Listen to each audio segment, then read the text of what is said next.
ಕ್ರಿಸ್ತನಲ್ಲಿ ಪ್ರೀತಿಯಿಂದ ಕರೆಯಲ್ಪಟ್ಟಂತ ಆತ್ಮೀಯ ಸಹೋದರ ಮತ್ತು ಸಹೋದರರೇ, ನಿಮ್ಮೆಲ್ಲರಿಗೂ ತಂದೆಯ ದೇವರ ನಾಮದಲ್ಲಿಯೂ ಯೇಸು ಕ್ರಿಸ್ತ ನಾಮದಲ್ಲಿ ವಂದಿಸ್ತಾ ಈ ಒಂದು ಸಂಜೆಯ ಒಂದು ಕೂಟವನ್ನು ಪ್ರಾರಂಭ ಮಾಡುವಂತವರಾಗಿರೋಣ. ಮೊದಲನೇದಾಗಿ ಪ್ರಾರ್ಥನೆ ಪೂರ್ವಕವಾಗಿ ಒಂದು ಕೂಟ ನಾವು ಆರಂಭಿಸೋಣ. ನಮ್ಮನ್ನ ಪ್ರಾರ್ಥನೆ ನಡೆಸಬೇಕಾಗಿ ಸಹೋದರಾದಂತ ಸಂತೋಷ್ ಬ್ರದರ್ನ ಕೇಳ್ಕೊಳ್ತೀನಿ. ಸಂತೋಷ್ ಬ್ರದರ್, ಒಂದು ಓಪನಿಂಗ್ ಪ್ರೇಯರ್ ಮಾಡ್ತೀರಾ?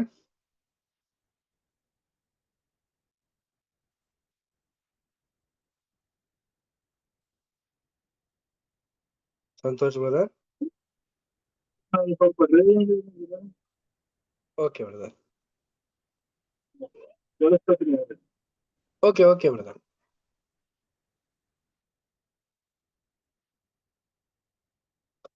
ಪ್ರತಾಪ್ ಅಂಕಲ್, ಒಂದು ಓಪನಿಂಗ್ ಪ್ರೇಯರ್ ಮಾಡ್ತೀರಾ?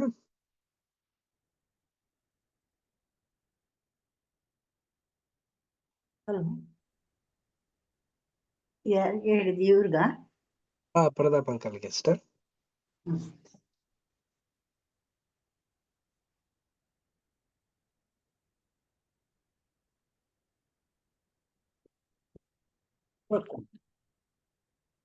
ಪ್ರಾರ್ಥನೆ ಮಾಡೋಣ. ಸಕಲ ಜೀವರಾಶಿಗಳನ್ನು ಉಂಟು ಮಾಡಿ ಸಲಹುತ್ತಾ ಬರುತ್ತಿರುವ ಪರಲೋಕದ ನಮ್ಮ ತಂದೆಯಾದ ದೇವರೇ, ಸ್ವಾಮಿ, ನಿಮ್ಮ ಅಪಾರವಾದಂತಹ ಪ್ರೀತಿ ಕೃಪೆ ಕರುಣೆಗಳಿಂದ ನಮ್ಮನ್ನು ಇನ್ನೂ ಕೂಡ ಒಟ್ಟಾಗಿ ಸೇರಿಸಿ ದೈವ ವಾಕ್ಯಗಳನ್ನು ಅಭ್ಯಾಸ ಮಾಡುತ್ತಾ ತಿಳಿಯದ ರಹಸ್ಯಗಳನ್ನು ಸಹೋದರರ ಮುಖಾಂತರ ನೀಡುತ್ತಾ ಬಂದಿದ್ದೀರಿ. ಅದಕ್ಕಾಗಿ ಸ್ತೋತ್ರವಾಗಲಿ. ತಂದೆ ದೇವರೇ, ನಿನ್ನ ಮಗನಾದ ಯೇಸು ಕ್ರಿಸ್ತನ ರಕ್ತದಿಂದ ಹುಟ್ಟಿದಂಥ ನಾವು, ಬೆಳೆದಂಥ ನಾವು ನಿನಗೆ ಸ್ತೋತ್ರ ಘನಮಾನ ಮಹಿಮೆಗಳನ್ನು ಸಲ್ಲಿಸುವವರಾಗಿದ್ದೇವೆ. ವಾಕ್ಯ ಸಂದೇಶವನ್ನು ನೀಡುತ್ತಿರುವ ನಿನ್ನ ಸೇವಕರನ್ನು ಆಶೀರ್ವದಿಸಿ ಮತ್ತು ನಿನ್ನ ವಾಕ್ಯಕ್ಕಾಗಿ ಬಂದಿರುವ ನಿನ್ನ ಎಲ್ಲ ಮಕ್ಕಳನ್ನು ಆಶೀರ್ವದಿಸು. ಈ ನಿಮ್ಮ ವಾಕ್ಯಗಳನ್ನು ಕೇಳಿ ಅದರಂತೆ ನಡೆದುಕೊಳ್ಳಲು ನಿನ್ನ ಪವಿತ್ರಾತ್ಮನ ಸಹಾಯವನ್ನು ನೀಡಬೇಕಾಗಿ ಬೇಡುತ್ತಾ ಈ ಪ್ರಾರ್ಥನೆಯನ್ನು ನಿಮ್ಮ ಒಬ್ಬನೇ ಮಗನು ನಮ್ಮ ರಕ್ಷಕನೂ ಆದ ಯೇಸು ಸ್ವಾಮಿಯ ದಿವ್ಯವಾದ ಹೆಸರಿನಲ್ಲಿ ಬೇಡುತ್ತೇವೆ ತಂದೆಯೇ, ಆಮೆನ್. Thank you brother. ಪ್ರೀತಿಯ ಸಹೋದರ ಮತ್ತು ಸಹೋದರರೇ, ಮತ್ತೊಮ್ಮೆ ನಿಮ್ನೆಲ್ಲರಿಗೂ ತಂದೆಯ ದೇವರ ನಾಮದಲ್ಲಿ ಮತ್ತೆ ಯೇಸು ಕ್ರಿಸ್ತ ನಾಮದಲ್ಲಿ ವಂದಿಸ್ತಾ ಈ ಒಂದು ಸಂಜೆ ವೇಳೆ ಒಂದು ವಿಶೇಷವಾದಂತ ಕೂಟಕ್ಕೆ ಸ್ವಾಗತಿಸ್ತೇನೆ. ಪ್ರೀತಿಯ ಸಹೋದರ ಮತ್ತು ಸಹೋದರಿಯರೇ, ನಾವು ಲೈಫ್ ಆಫ್ ಕ್ರೈಸ್ಟ್ ಭಾಗ 2 ಕನ್ನಡದಲ್ಲಿ ಪೇಜ್ ನಂಬರ್ 112 ಈ ಒಂದು ದಿನ ನಾವು ಆರಂಭ ಮಾಡ್ಕೊಂಡು ಹೋಗುವಂತವರಾಗಿರೋಣ. ಈ ದಿನ ನಮ್ಗೆ ಏನೇನು ವಿಶೇಷವಾದಂತ ಒಂದು ಪಾಠ ಇದೆ, ಏನೇನು ಒಂದು ಅಧ್ಯಯನ ಇದೆ ಅಂತ ನಾವು ನೋಡುವಂತವರಾಗಿರೋಣ. ಮೊದಲನೇದಾಗಿ ಕಳೆದ ವಾರ ನಾವು ನೋಡಿರೋ ಪ್ರಕಾರ ಒಂದು ಮಾತಿನ ಆಧಾರದ ಮೇಲೆ ನಾವು ಪಾಠನ ನಾವು ನೋಡ್ತಾ ಬರ್ತಾ ಇದೀವಿ. ನಿನ್ನ ಮಾತುಗಳಿಂದಲೇ ನೀತಿವಂತನೆಂದು ತೀರ್ಪು ಹೊಂದುವಿ, ನಿನ್ನ ಮಾತುಗಳಿಂದಲೇ ಅಪರಾಧಿ ಎಂದು ತೀರ್ಪು ಹೊಂದುವಿ ಅನ್ನೋ ಒಂದು ಆಧಾರದ ವಾಕ್ಯದ ಮುಖಾಂತರ ನಾವು ಪಾಠನ ನೋಡ್ತಾ ಇದೀವಿ. ಪ್ರಿಯರೇ, ಈ ಮಾತಿನಿಂದ ಏನೇನು ಒಂದು ತಪ್ಪಾದಂತ ಒಂದು ಸನ್ನಿವೇಶ ಒಳಗಾಗತ್ತೆ, ಮತ್ತೆ ನಾವು ಏನೇನ್ ತಿಳ್ಕೋಬೇಕು, ಮತ್ತೆ ನಮ್ಮ ಒಂದು ಮಾತಿನ ಶೈಲಿ ಹೇಗಿರ್ಬೇಕು ಅನ್ನೋ ಒಂದು ವಿಶೇಷವಾದಂತ ಒಂದು ಪಾಠ ನಾವು ನೋಡ್ತಾ ಬರ್ತಾ ಇದೀವಿ. ಈ ದಿನಾನು ಕೂಡ ಅದನ್ನೇ ಕಂಟಿನ್ಯೂ ಮಾಡ್ಕೊಂಡು ಹೋಗುವಂತರಾಗಿ.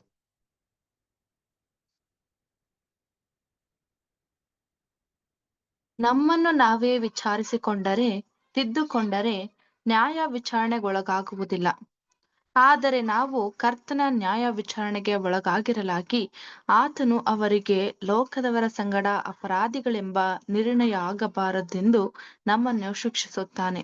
1 ಕೊರಿಂಥ 10ನೇ ಅಧ್ಯಾಯ 31-32ನೇ ವಚನ. ಆದರೆ ಕಷ್ಟ ತೊಂದರೆಗಳು ನೇರವಾಗಿ ದೇವರಿಂದ ಅಥವಾ ಸೈತಾನನಿಂದ ಉಂಟಾಗುವುದಿಲ್ಲವೆಂಬುದನ್ನು ಸಹ ಒಪ್ಪಿಕೊಳ್ಳಲೇಬೇಕು. ಆದರೆ ಪ್ರತಿಯೊಬ್ಬನು ತನ್ನಲ್ಲಿರುವ ಆಶಾಪಾಶಗಳಿಂದ ಎಳೆಯಲ್ಪಟ್ಟು ಮರಳುಗೊಂಡವನಾಗಿ ಪ್ರೇರೇಪಿಸಲ್ಪಡುತ್ತಾನೆ. ನಮ್ಮಲ್ಲಿ ಸಹಜವಾಗಿರುವ ಪ್ರವೃತ್ತಿ ಎಂದರೆ ಈ ಸಂಗತಿಗಳಿಗೆ ಇತರರನ್ನು ದೂಷಿಸುವುದು ಹಾಗೂ ತಾವು ತಾಳ್ಮೆಗೆಟ್ಟು ಆತುರದಿಂದ ನುಡಿದದ್ದು ಮತ್ತು ನಡೆದುಕೊಂಡದ್ದು ಇತರರ ತಪ್ಪಿನಿಂದ ಉಂಟಾದದ್ದೆಂದು ಅಂದುಕೊಳ್ಳುವುದು. ಎಷ್ಟು ಮಂದಿ ಹೀಗೆ ಮರಳಾಗಿ ಈ ವಿಧವಾಗಿ ಆಲೋಚಿಸುವುದಕ್ಕೆ ಧೈರ್ಯ ತಂದುಕೊಂಡಿರುವರು? ಬೇರೆ ಎಲ್ಲರೂ ತನ್ನಲ್ಲಿರುವಂತಹ ವಿವೇಚನೆ ಉಳ್ಳ ಹಾಗೂ ಉದಾರವಾದ ಗುಣ ಸ್ವಭಾವಗಳನ್ನು ಹೊಂದದ್ದೇ ಆದಲ್ಲಿ ನಮ್ಮ ಕುಟುಂಬ ಇಲ್ಲವೇ ಸಭೆಗೂಡುವಿಕೆಯು ಅಥವಾ ಸಮಾಜವು ಸಾಕ್ಷಾತ್ ಭೂಲೋಕದ ಮೇಲೆ ಪರಲೋಕವಾಗುವುದು. ಪ್ರಿಯರೇ, ನಮ್ಮನ್ನು ನಾವು ಪರೀಕ್ಷಿಸಿಕೊಳ್ಳೋಣ, ನಾವು ಬಹು ದೀನತೆ ಉಳ್ಳವರಾಗೋಣ. ಇಲ್ಲದಿದ್ದಲ್ಲಿ ನಮ್ಮ ಪ್ರತಿಯೊಂದು ಮಾತುಗಳಿಗೆ ನಮ್ಮನ್ನು ನಾವೇ ಅಭಿನಂದಿಸಿಕೊಂಡವರಾಗಿ ಆತ್ಮ ಸಂತೃಪ್ತಿ ಹೊಂದಿದವರೆಂದು ನಾವು ಜೋರಾಗಿ ನುಡಿಯದಿದ್ದರೂ ನಮ್ಮ ಹೃದಯದಲ್ಲಿ ಎಣಿಸಿಕೊಂಡು ನಮಗೆ ದಂಡನೆಯನ್ನು ತಂದುಕೊಳ್ಳುವೆವು. ನಿಮಗೆ ಪ್ರೀತಿ ತೋರಿಸುವವರನ್ನೇ ನೀವು ಪ್ರೀತಿಸಿದರೆ ನಿಮಗೆ ಏನು ಹೊಗಳಿಕೆ ಬಂದಿತು? ಪಾಪಿಷ್ಠರು ಸಹ ಹಾಗೆ ಮಾಡುತ್ತಾರಲ್ಲ. ನಿಮಗೆ ಮೇಲನ್ನು ಮಾಡುವವರಿಗೆ ನೀವು ಮೇಲನ್ನು ಮಾಡಿದರೆ ಏನು ಹೊಗಳಿಕೆ ಬಂದಿತು? ಅದರಿಂದ ಏನು ಫಲ ದೊರೆಯುವುದು? ಪಾಪಿಷ್ಠರು ಸಹ ಹಾಗೆ ಮಾಡುತ್ತಾರಲ್ಲ. ಲೂಕ 6ನೇ ಅಧ್ಯಾಯ 32-38ನೇ ವಚನ. ಒಬ್ಬನು ಅನ್ಯಾಯವಾಗಿ ಬಾಧೆ ಪಡುವವನಾದರೆ ನಮ್ಮ ಬಾಧೆಗಳು ದೇವರಿಂದ ಸುಗಂಧ ವಾಸನೆಯ ಯಜ್ಞವಾಗಿ ಅಂಗೀಕಾರವಾಗುವುದು. ತಪ್ಪು ಮಾಡಿ ಗುದ್ದು ತಿನ್ನುವವರಲ್ಲಿ ನೀವು ತಾಳ್ಮೆಯಿಂದಿದ್ದರೆ ಅದರಿಂದೇನು ಕೀರ್ತಿ? ಆದರೆ ಒಳ್ಳೆಯದನ್ನು ಮಾಡಿ ಬಾಧೆ ಪಡುವವರಲ್ಲಿ ನೀವು ತಾಳ್ಮೆಯಿಂದಿದ್ದರೆ ಅದು ದೇವರ ಮುಂದೆ ಶ್ಲಾಘ್ಯವಾಗಿದೆ. ಇದಕ್ಕಾಗಿಯೇ ನೀವು ಕರೆಯಲ್ಪಟ್ಟಿರಿ. 1 ಪೇತ್ರ 2ನೇ ಅಧ್ಯಾಯ 19-21ನೇ ವಚನ.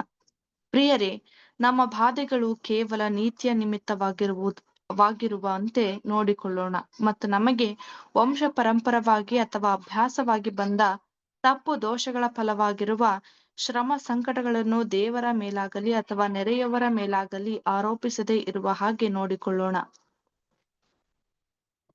ಅನೇಕ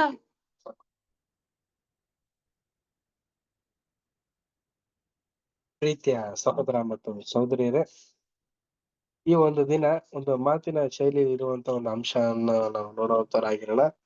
ಮೊದಲನೇದಾಗಿ, ನಮ್ಮನ್ನ ನಾವು ತಿದ್ದಿಕೊಂಡ್ರೆ ನ್ಯಾಯ ವಿಚಾರಣೆಗೆ ಒಳಗಾಗೋದಿಲ್ಲ. ಪ್ರಿಯರೇ, ಯಾವ ಒಂದು ಅಂಶದಲ್ಲಿ ಹೇಳ್ತಾ ಇದ್ದಾರೆ ಅಂತಂದ್ರೆ, ಒಂದು ಮಾತಿನ ಒಂದು ಶೈಲಿಲಿ ಮತ್ತೆ ನಮ್ಮ ಕರ್ತನ ಒಂದು ನ್ಯಾಯ ವಿಚಾರಣೆಗೆ ನಾವು ಒಳಗಾಗೋದು ಅಂದ್ರೆ ಯಾವ ಒಂದು ವಿಚಾರದಲ್ಲಿ ಹೇಳ್ತಾ ಇದ್ದಾರೆ ಅಂತಂದ್ರೆ, ನಮ್ಮನ್ನ ಶಿಕ್ಷಿಸದೆ ನಮ್ಮನ್ನ ತಿದ್ದಿ ತೀಳೋದಕ್ಕೋಸ್ಕರನೇ ದೇವರು ನಮ್ಮನ್ನ ಈ ಒಂದು ಸನ್ನಿವೇಶಕ್ಕೆ ಒಳಗಾಗ್ಸಿದ್ದಾರೆ.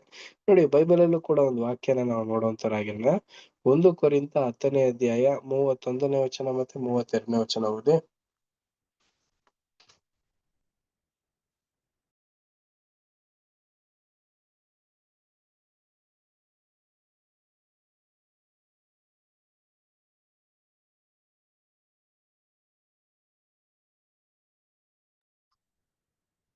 ಒಂದು ಕೊರಿಂಥ 10ನೇ ಅಧ್ಯಾಯ 31 ಮತ್ತೆ 32. ಹೀಗಿರಲಾಗಿ ನೀವು ಉಂಡರೂ ಕುಡಿದರೂ ಇನ್ನೇನು ಮಾಡಿದರೂ ಎಲ್ಲವನ್ನು ದೇವರ ಘನತೆಗಾಗಿ ಮಾಡಿರಿ. ಯಹೂದರಿಗಾಗಲಿ ಗ್ರೀಕರಿಗಾಗಲಿ ದೇವರ ಸಭೆಗಾಗಲಿ ವಿಘ್ನವಾಗಬೇಡಿರಿ. Thank you sister. ಪ್ರಿಯ ಸಹೋದರ ಮತ್ತು ಸಹೋದರಿಯರೇ, ನಮಗೆ ಒಂದು ವಿಶೇಷವಾದಂತ ರೀತಿಯಲ್ಲಿ ಯೇಸು ಕ್ರಿಸ್ತರು ಒಂದು ಪಾಠನ ಹೇಳ್ತಾ ಇದ್ದಾರೆ. ನಮ್ಮಲ್ಲಿ ಇರುವಂತ ಒಂದು ಲೋಪ ದೋಷಗಳನ್ನ, ನಮ್ಮಲ್ಲಿರುವಂತ ಒಂದು ಹಲವಾರು ರೀತಿಯ ಒಂದು ಕುಂದು ಕೊರತೆಗಳನ್ನ ದೇವ್ರು ನೋಡ್ತಾ ಇರಲ್ಲ ಪ್ರಿಯರೇ. ಅದನ್ನ ತಿದ್ದುಕೊಂಡು ಅದನ್ನ ದೋಷ ಪರಿಹಾರದ ರೀತಿಯಲ್ಲಿ ನಾವು ಬರೋದನ್ನೇ ದೇವರು ಎದುರು ನೋಡ್ತಾ ಇದ್ದಾರೆ. ಈಗ ಪ್ರಿಯ ಸಹೋದರ ಮತ್ತು ಸಹೋದರಿಯರೇ, ಈ ಪರಿಸರಾಗ್ಲಿ ಸದುಕಾಯರಾಗ್ಲಿ ಅವರು ಹೊರಗಿನ ಮಾತ್ರ ನೋಡ್ತಾ ಇದ್ದಾರೆ ಹೊರತು ಒಳಗಿನಲ್ಲಿರುವಂತ ಒಂದು ಅಂಶನ ಅವರು ತಿಳ್ಕೊಂತಿರಲ್ಲ.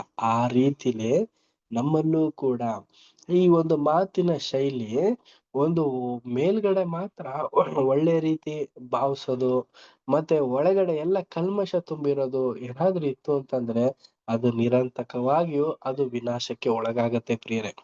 ಹೀಗಿರ್ಬೇಕಾದ್ರೆ ನಮ್ಗೆ ಹಲವಾರು ರೀತಿಯಲ್ಲೂ ಕೂಡ ನಮ್ಗೆ ಮುಗಿಲಾಗಿರ್ಬೇಕಾಗಿರೋದೇ ತಾಳ್ಮೆ.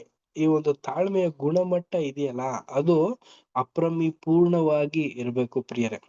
ನಮ್ಮಲ್ಲಿ ಇಂಥ ಒಂದು ಬಿರುಕು ತರುವಂತ ಸನ್ನಿವೇಶ ಬಂದರೂ ಕೂಡ ಅದನ್ನ ಸ್ಥಿರ ಚಿತ್ತವಾಗಿ ಬೇರೆ ಎಲ್ಲೂ ಕೂಡ ಅವಲಂಬಿಸದೆ ನಾವು ಆ ಒಂದು ಸನ್ನಿವೇಶನ ಹಾದು ಹೋಗ್ಬೇಕು. ಪ್ರಿಯ ಸಹೋದರ ಮತ್ತು ಸಹೋದರಿಯರೇ, ಈ ರೀತಿ ಇರ್ಬೇಕಾದ್ರೆ ಯೇಸು ಕ್ರಿಸ್ತರೊಂದು ಒಂದು ವಾಕ್ಯದ ಮುಖಾಂತರ, ಒಂದು ಸಾಮ್ಯದ ಮುಖಾಂತರನು ಕೂಡ ಕೆಲವೊಂದು ತಿದ್ದುಪಾಠುಗಳನ್ನ ನಮಗೆ ತಿಳಿಸ್ತಾರೆ ನೋಡಿ. ಅದು ಲೂಕ 6ನೇ ಅಧ್ಯಾಯ 32ನೇ ವಚನದಿಂದ 38ನೇ ವಚನದಲ್ಲಿ ಹೇಳ್ತಾರೆ ನೋಡಿ. ಓದಿ, ಲೂಕ 6ನೇ ಅಧ್ಯಾಯ 32ನೇ ವಚನ.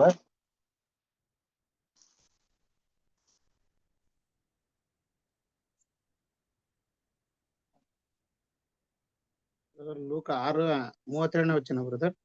ಹೌದು ಬ್ರದರ್, 32ರಿಂದ ಓದಿ. ನಿಮಗೆ ಪ್ರೀತಿ ತೋರಿಸುವವರನ್ನೇ ನೀವು ಪ್ರೀತಿಸಿದರೆ ನಿಮಗೆ ಏನು ಹೊಗಳಿಕೆ ಬಂದ್ಯಾತು? ಪಾಪಿಷ್ಠರು ಸಹ ತಮಗೆ ಪ್ರೀತಿ ತೋರಿಸುವವರನ್ನೇ ಪ್ರೀತಿಸ್ತಾರಲ್ಲ.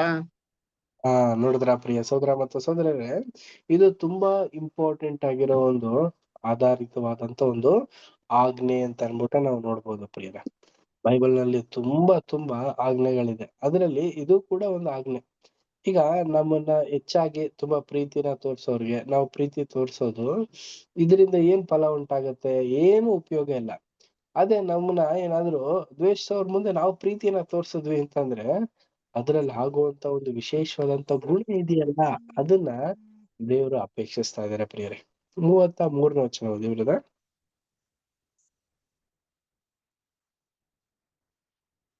ಕಂಟಿನ್ಯೂ.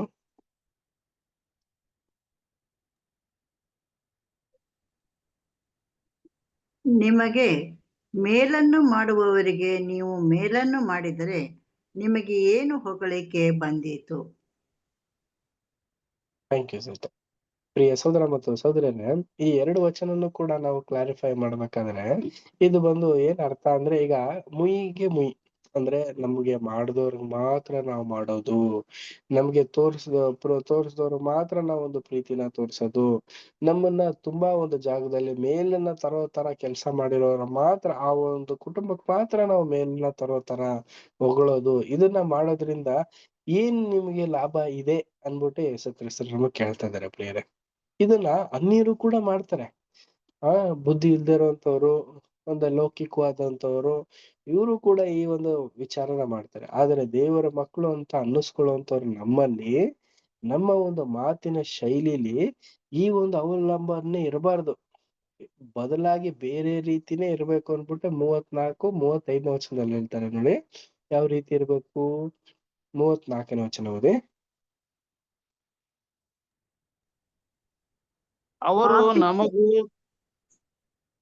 ಅವರು ನಮಗೂ ಸಾಲ ಕೊಟ್ಟಾರೆಂದು ನೀವು ಯಾರಿಗಾದರೂ, ಬ್ರದರ್ ಕೇಳಿಸ್ತಾ ಇದ್ದಾನ? ಅವರು ನಮಗೂ ಸಾಲ ಕೊಟ್ಟಾರೆಂದು ನೀವು ಯಾರಿಗಾದರೂ ಸಾಲ ಕೊಟ್ಟರೆ ನಿಮಗೆ ಏನು ಹೊಗಳಿಕೆ ಬಂದಿತ್ತು? ಪಾಪಿಷ್ಠರು ಸಹ ತಾವು ಕೊಟ್ಟಷ್ಟು ತಮಗೆ ತಿರುಗಿ ಸಿಕ್ಕಿತೆಂದು ಪಾಪಿಷ್ಠರಿಗೆ ಸಾಲ ಕೊಡುತ್ತಾರಲ್ಲ. ನೀವಾದರೂ ನಿಮ್ಮ ವೈರಿಗಳನ್ನು ಪ್ರೀತಿಸಿರಿ, ಅವರಿಗೆ ಉಪಕಾರ ಮಾಡಿರಿ, ಧೈರ್ಯವನ್ನು ಬಿಡದೆ ಸಾಲ ಕೊಡ್ರಿ.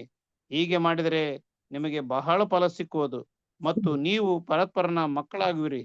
ಆತನಂತೂ ಉಪಕಾರ ನೆನೆಸದವರಿಗೂ ಕೆಟ್ಟವರಿಗೂ ಉಪಕಾರಿಯಾಗಿದ್ದಾನೆ. Thank you.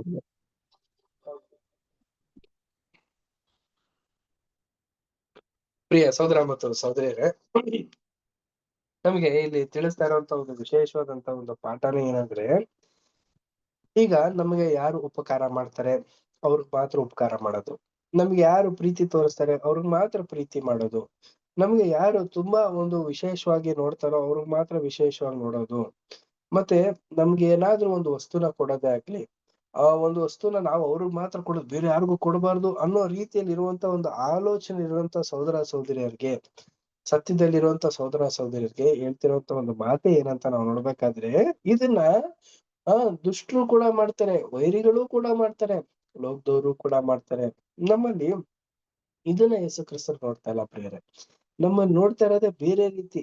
ನಮ್ಮನ್ನ ವೈರಿಗಳನ್ನ ನಾವು ಪ್ರೀತಿಸ್ಬೇಕಂತೆ, ಅವ್ರಿಗೂ ನಾವು ಉಪಕಾರ ಮಾಡ್ಬೇಕಂತೆ, ಧೈರ್ಯವನ್ನು ಬಿಟ್ಟು ನಾವು ಅವ್ರ ಒಟ್ಟಿಗೆ ಇರೋದ ಒಂದು ಸನ್ನಿವೇಶನ ಮಾಡ್ಬೇಕು. ಅಂದ್ರೆ ಯಾವ ತರ ಅಂತಂದ್ರೆ ಪ್ರಿಯ ಸಹೋದರ ಮತ್ತು ಸಹೋದರಿಯರೇ, ಯಾವುದು ನಮ್ಮ ಕೈಲಿ ಆಗಲ್ಲ ಅಂತ ಅನ್ಕೊಂಡಿರ್ತೀವೋ ಅದನ್ನ ಮಾಡೋದಕ್ ಪ್ರಯತ್ನ ಪಡ್ಬೇಕು. ಅಂದ್ರೆ ನಮ್ಮಲ್ಲಿ ಇರುವಂತ ಒಂದು ಈಗೋ ಅಂತ ಅನ್ಬಿಟ್ಟು ಹೇಳ್ತೀವಿ. ಏನು ಈಗೋ ಅಂದ್ರೆ ಒಂದು ಆಟ.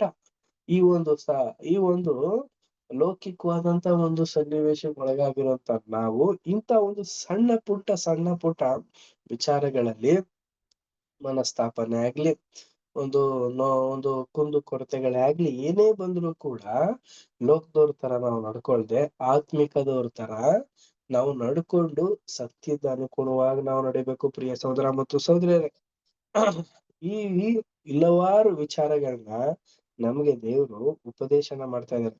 ನಮ್ಮ ತಂದೆಯು ಕರುಣೆ ಉಳ್ಳವನಾಗಿರುವುದರಿಂದ ಪ್ರಕಾರವೇ ನೀವು ಕೂಡ ಕರುಣೆ ಉಳ್ಳವರಾಗಿರ್ರಿ. ಏನಕ್ಕಂದ್ರೆ ಯೇಸು ಕ್ರಿಸ್ತರನ್ನು ಕೂಡ ಹಂಬಲ್ನೆಸ್, ತಂದೆಯ ದೇವರು ಕೂಡ ತುಂಬಾ ಒಂದು ಕರುಣೆನ ಹೊಂದಂತವರಾಗಿದ್ರು.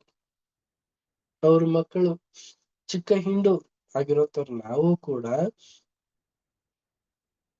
ಈ ರೀತಿನೇ ಒಂದು ಕರುಣೆ ಅನ್ನೋ ಒಂದು ಗುಣನ ವೃದ್ಧಿಪಡಿಸ್ಕೋಬೇಕಾಗಿದೆ ಪ್ರಿಯರೇ. ಇನ್ನು ಇಷ್ಟೆಲ್ಲಾ ಅಂಶಗಳನ್ನ ನಾವು ನೋಡಾದ್ಮೇಲೆ ನಮ್ಗೆ ಒಂದು ಅಂಶ ಬರುತ್ತೆ. ಏನು ಪ್ರಿಯ ಸಹೋದರ ಮತ್ತು ಸಹೋದರಿಯರೇ, ನಮ್ಮ ಇನ್ನೊಂದು ಗುಣನ ನಾವು ವೃದ್ಧಿಪಡಿಸ್ಕೋಬೇಕಂತೆ. ಯಾವುದು ಅಂದ್ರೆ 1 ಪೇತ್ರ 2ನೇ ಅಧ್ಯಾಯ 19 ಮತ್ತೆ 21ನೇ ವಚನ ಬರ್ಬೋದು.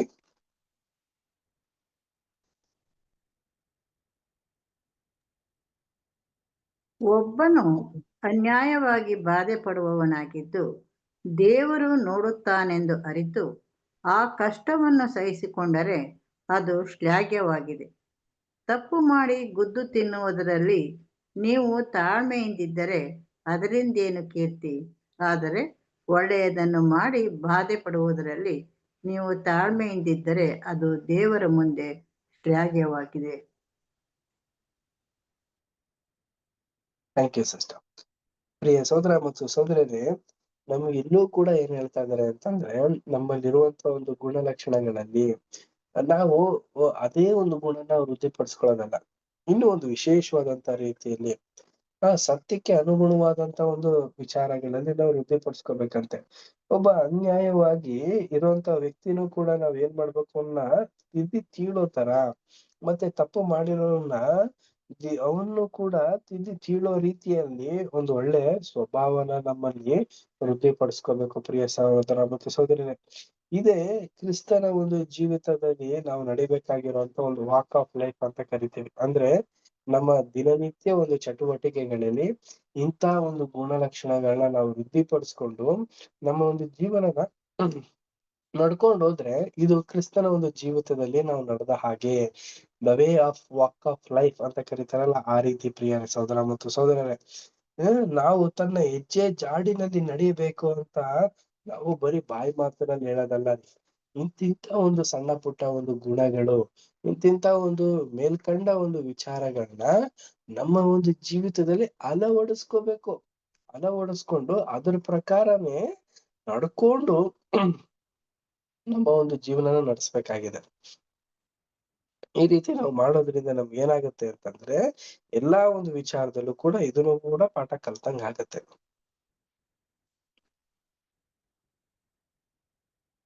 ನೆಕ್ಸ್ಟ್ ಪ್ಯಾರಾ ನಾವು ರೀಡ್ ಮಾಡೋಣ.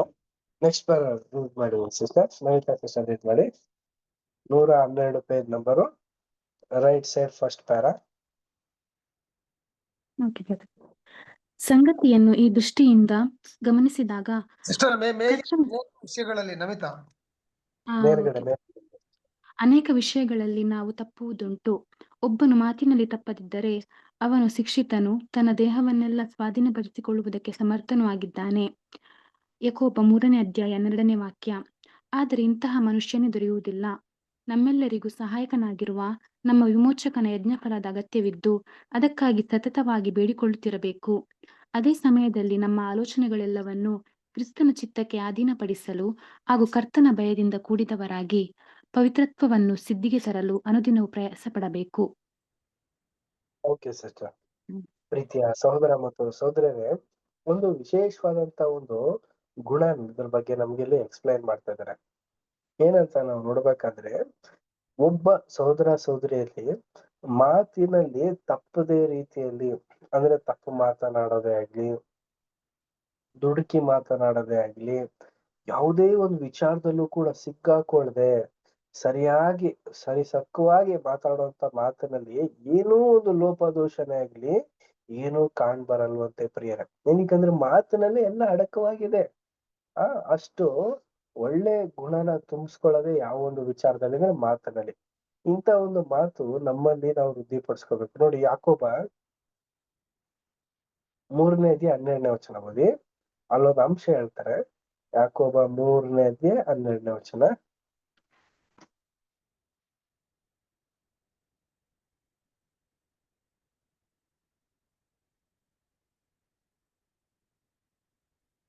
ಜೇಮ್ಸ್, ಯಾಕೋಬ 3ನೇ ಅಧ್ಯಾಯ 12ನೇ ವಚನ.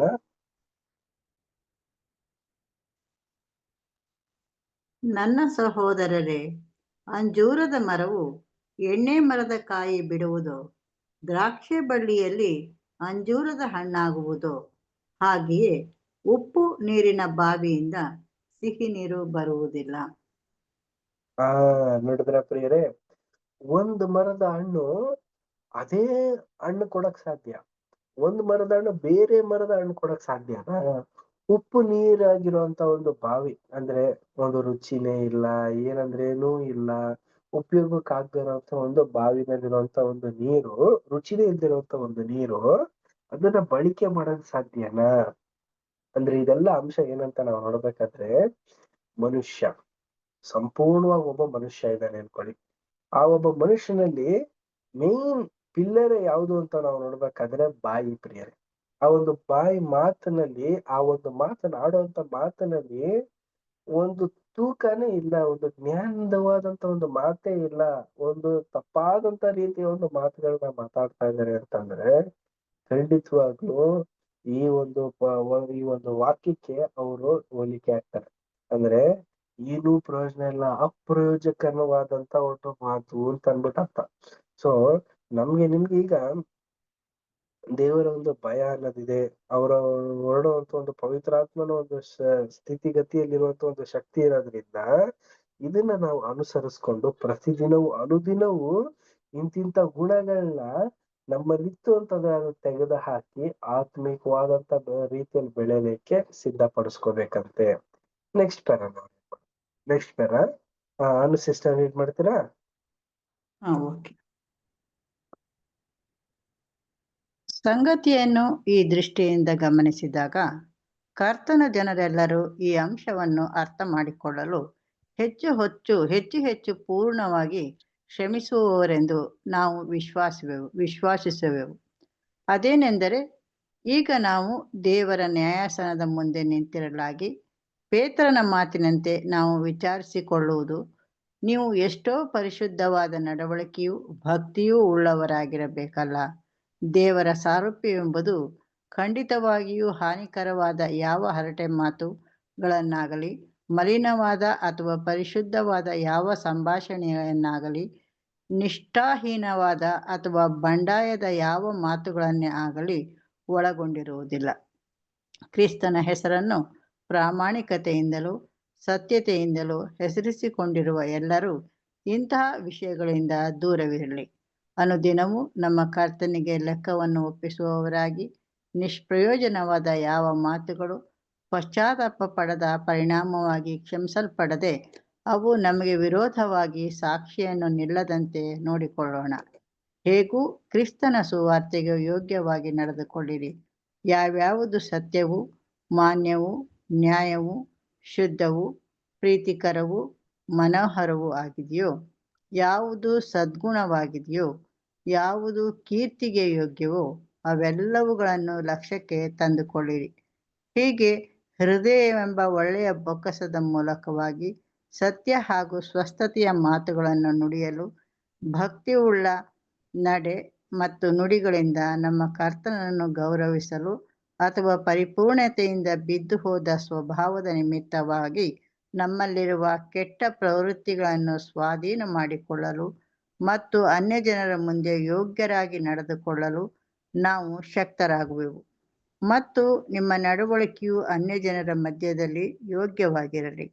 ಆಗ ಅವರು ಯಾವ ವಿಷಯದಲ್ಲಿ ನಿಮ್ಮನ್ನು ಅಕ್ರಮಗಾರರೆಂದು ನಿಂದಿಸುತ್ತಾರೋ ಆ ವಿಷಯದಲ್ಲೇ ನಿಮ್ಮ ಸತ್ಕ್ರಿಯೆಗಳನ್ನು ಕಣ್ಣಾರ ಕಂಡು ವಿಚಾರಣೆಯ ದಿನದಲ್ಲಿ ದೇವರನ್ನು ಕೊಂಡಾಡುವರು. ಫಿಲಿಪ್ಪ 1ನೇ ಅಧ್ಯಾಯ 27ನೇ ವಚನ, 4ನೇ ಅಧ್ಯಾಯ 8ನೇ ವಚನ, 1 ಪೇತ್ರ 2ನೇ ಅಧ್ಯಾಯ 12ನೇ ವಚನ.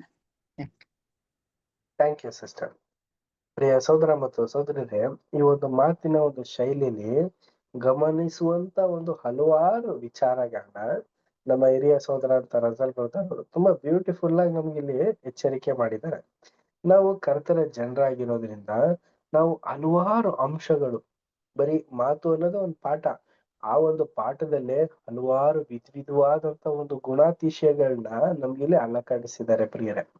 ಈಗ ನಾವು ದೇವರ ನ್ಯಾಯಸ್ಥಾನದ ಮುಂದೆ ನಿಂತಿರೋದ್ರಿಂದ ಈಗ ಉದಾಹರಣೆನೂ ಕೂಡ ಅಲ್ಲಿ ಹೇಳ್ತಾರೆ. ಪೇತ್ರನು ಕೂಡ ಏನ್ ಮಾಡಿದ್ರು, ಮಾತಿನಲ್ಲಿ ಹೆಂಗೆ ಅವರು ದುಷ್ಟತೆಯನ್ನ ಇಟ್ಕೊಂಡ್ರು ಅದೇ ರೀತಿ ಅಂದ್ರೆ ಪೇತ್ರ ಬಂದು ದುಡುಕಿನ ಸ್ವಭಾವ ಅವ್ರದ್ದು. ಅವರು ದುಡುಕ್ ಮಾತನಾಡ್ಬಿಡೋದು, ದುಡ್ಕಿ ಡಿಸಿಷನ್ ತಗೋಬಿಡೋದು, ಆ ರೀತಿ ಎಲ್ಲ ಇದ್ರು. ಆದ್ರೆ ಅದನ್ನ ಬರ್ತಾ ಬರ್ತಾ ಏನಾಯ್ತು ಅಂತಂದ್ರೆ ಅದು ಕಂಟ್ರೋಲ್ ಆಗಿ, ಅದು ಸತ್ಯನ ಕೇಳಿ ಕೇಳಿ ಅವರಲ್ಲಿ ಇದ್ದಂತ ಒಂದು ತಪ್ಪಾದಂತ ಒಂದು ಗುಣನ ತೆಗೆದಾಕಿ ಸತ್ಯದ ರೀತಿಯಲ್ಲಿ ಅಳವಡಿಸ್ಕೊಂಡ್ರು ಪ್ರಿಯರೇ. ಈ ರೀತಿ ಅವರೇ ಮಾಡಿರ್ಬೇಕಾದ್ರೆ ನಾವು ನೀವು ಕೂಡ ಅವರ ಹಾಗೇನೆ ಇರೋರು, ಅವ್ರಕ್ಕಿಂತಲೂ ಸ್ವಲ್ಪ ಮಿಗಿಲೆ. ಏನಕ್ಕಂದ್ರೆ ಅವರು ತುಂಬಾ ಒಂದು ರೀತಿ ಇಷ್ಟೆಲ್ಲ ಸತ್ಯ ಗೊತ್ತಿಲ್ಲದೆ ಇದ್ದಿರೋದ್ರಿಂದ ಅವ್ರಿದ್ರು. ನಮ್ಗೆ ಇಷ್ಟೆಲ್ಲ ಸತ್ಯ ತಿಳ್ಕೊಂಡಿದ್ದಾಗ್ಲೂ ಕೂಡ ನಾವು ಹಾನಿಕರವಾದಂತ ಒಂದು ಹರಟೆ ಮಾತುಗಳಾಡ್ತೀವಿಲ್ಲ, ಅದನ್ನ ಮಾಡಬಾರ್ದಂತೆ ಪ್ರಿಯರೇ. ಮಲೀನವಾದಂತ ಮಾತುಗಳು, ಅಪ್ರಯೋಜಕವಾದಂತ ಒಂದು ಮಾತುಗಳು, ಅಶುದ್ಧವಾದಂತ ಒಂದು ಮಾತುಗಳು, ಸುಮ್ನೆ ಸಂಭಾಷಣೆ ಮಾಡೋದು, ಒಂದು ಒಂದು ಅನೀತಿ ವಿರೋಧವಾದಂತ ಒಂದು ಮಾತು, ಬಂಡತನವಾದಂತ ಒಂದು ಮಾತುಗಳು, ಇಂತಹ ಒಂದು ಅಕ್ರೂರವಾದಂತ ಒಂದು ಮಾತುಗಳೆಲ್ಲ ಇದೆಯಲ್ಲ, ಒಂದೊಂದು ಟಾಪಿಕ್ ತೆಗೆದಾಗ ಅದಕ್ಕೆ ಸಂಬಂಧಪಟ್ಟಂತೆ ಮಾತನಾಡುವಂತ ಮಾತುಗಳೆಲ್ಲ, ಇದನ್ನೆಲ್ಲ ನಾವು ತೆಗೆದಾಕ್ಬಿಡ್ಬೇಕಂತೆ ನಮ್ಮ ಮನಸ್ಸಿನಿಂದ. ಏನಕ್ಕಂದ್ರೆ ಯೇಸು ಕ್ರಿಸ್ತನ ರಕ್ತದಲ್ಲಿ ನಾವು ಪ್ರಮಾಣನ ಮಾಡಿ ಈ ಒಂದು ಸತ್ಯಕ್ಕೆ ನಾವು ಬಂದಿರ್ಬೇಕಾದ್ರೆ, ಈ ಒಂದು ಸತ್ಯದಲ್ಲಿರುವಂತ ಅಂಶಗಳನ್ನ ನಾವು ಕಲಿಬೇಕಾದ್ರೆ ನಮ್ಮಲ್ಲಿರುವಂತ ಒಂದು ಕೆಟ್ಟ ಸ್ವಭಾವ, ಹಳೆಯ ಮನುಷ್ಯ, ಅದನ್ನ ನಾವು ತೆಗೆದು ವಾಪಸ್ ನಾವು ಧರಿಸ್ಕೊಳ್ದ ರೀತಿಯಲ್ಲಿ ನಾವು ಮರೆತು ಬಿಡ್ಬೇಕು ಆ ವ್ಯಕ್ತಿನ. ನೂತನವಾದಂತ ರೀತಿಯಲ್ಲಿ ನೂತನ ಸ್ವಭಾವನ ಧರಿಸ್ಕೊಂಡು ಕ್ರಿಸ್ತನಿಗೆ ಸಾಕ್ಷಿಯಾಗಿ ಕ್ರಿಸ್ತನ ಒಂದು ಸುವಾರ್ತೆ ಯುಗದಲ್ಲಿ ನಾವು ನಡ್ಕೊಳ್ಬೇಕಂತೆ.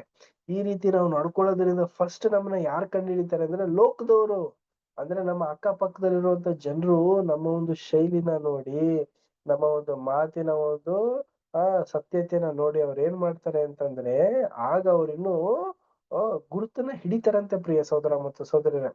ನಮ್ಮ ಕುಟುಂಬದಲ್ಲೇ ಆಗ್ಲಿ, ನೆರೆಹೊರೆಯದಲ್ಲೇ ಆಗ್ಲಿ, ಕೆಲಸದಲ್ಲೇ ಆಗ್ಲಿ, ನಮ್ಮ ಒಂದು ಮಾತಿನ ಶೈಲಿ ಒಂದೊಳ್ಳೆ ರೀತಿಯಲ್ಲಿ ಇಷ್ಟೆಲ್ಲ ಅಂಶನ ಪಡ್ಕೊಂಡು ಇರುವಂತ ರೀತಿಯಲ್ಲಿ ಇತ್ತು ಅಂತಂದ್ರೆ ಖಂಡಿತವಾಗ್ಲೂ ಪ್ರಿಯರೇ ಅವ್ರಿಗೂ ಬದಲಾವಣೆ, ನೋಡಿರೋಂತ ನಮಗೂ ಕೂಡ ಮಾಡಿರೋಂತ ನಮಗೂ ಕೂಡ ವಿಶೇಷವಾದಂತ ಒಂದು ಬದಲಾವಣೆನ ನಾವು ನೋಡುವಂತವ್ರಾಗಿರ್ತೀವಿ. ಇಷ್ಟೆಲ್ಲ ಅಂಶಗಳನ್ನ ನಮ್ಗೆ ಮಾತಿನ ಒಂದೇ ಒಂದು ವಿಚಾರದಲ್ಲಿ ತಿಳಿಸಿದ್ದಾರೆ. ಇನ್ನು ಕೆಲವೊಂದು ವಾಕ್ಯಗಳಲ್ಲೂ ಕೂಡ ನಮ್ಗೆ ಒಂದು ಟಿಪ್ಸ್ ಗಳನ್ನ ಕೊಡ್ತಾರೆ ನೋಡಿ. ಫಿಲಿಪ್ಪ 1ನೇ ಅಧ್ಯಾಯ 27ನೇ ವಚನ ಓದಿ. ಫಿಲಿಪ್ಪ 1ನೇ ಅಧ್ಯಾಯ 27.